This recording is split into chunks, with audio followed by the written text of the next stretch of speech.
one of us to keep standing up. We will not allow the torture and murder of children on an industrial scale to be normalized. We will not allow human rights to be dismantled. We will not allow international law to be shredded. And we will not be silenced. We will not be intimidated. We will stand up and stand together until Palestine is free. As Fannie Lou Hamer said, none of us are free until all of us are free. And as Martin Luther King said, silence is complicity. We will not be complicit. The people of this country and the people around the world have said no to Israeli genocide against the Palestinian people, supported by U.S. money, U.S. weapons, U.S. diplomacy, and U.S. intelligence. We say no to U.S.-Israeli genocide. The International Court of Justice, the International Criminal Court, the United Nations General Assembly, the United Nations Security Council, and above all, the students in this nation and around the world, they are leading the charge to say this genocide must stop now.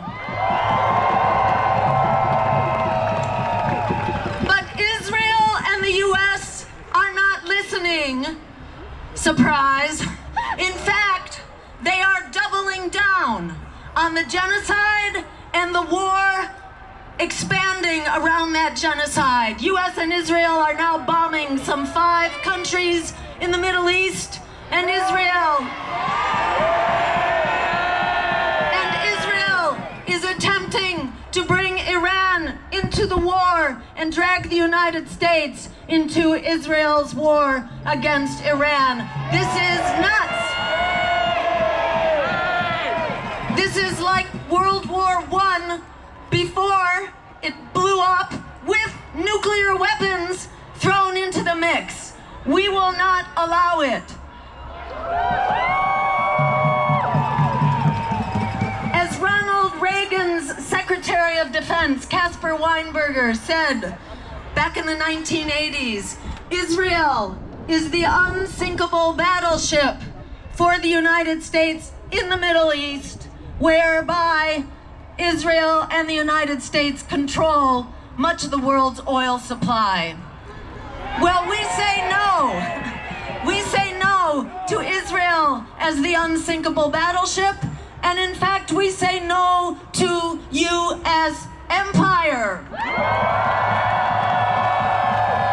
As Martin Luther King said, my country is the greatest purveyor of violence in the world today. We pay an incredible price for that all over the world, as people are murdered by millions all across the world by the U.S. empire and its many wars. In fact, according to the Brown University Cost of War Project, the U.S. currently has so-called anti-terror special operations in 85 countries around the world. This costs us half of our budget. Half of our tax resources are used for this endless war machine that makes the world a more dangerous place and which destroys our healthcare, our housing, our need for jobs and education here at home. The last thing I want to leave you with is what Alice Walker said, that the biggest way people give up power is by not knowing we have it to start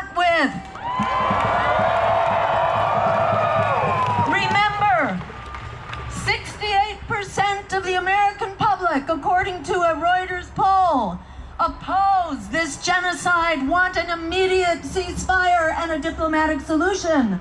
That is 68%. Add that to the 44 million young people in unpayable student debt who are locked into debt servitude for their lives because of the lousy economy and the lousy jobs provided by the economy of empire. 63% of Americans are living paycheck to paycheck. Half of all people who rent their housing cannot afford it, are one paycheck away from being evicted from their homes. We have the highest rates of eviction and homelessness ever in this country. You put us together. We are an unstoppable coalition. Together, we are Joe Biden's red line. We will stop genocide and empire and oligarchy and fascism together. Free Palestine! Free all of us!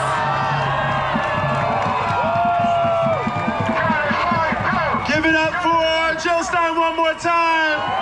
We will let Genocide Joe know there will be consequences. Free, free Palestine! Free, free Palestine! Please welcome to the stage another anti-genocide candidate. Yes, you're spoiled.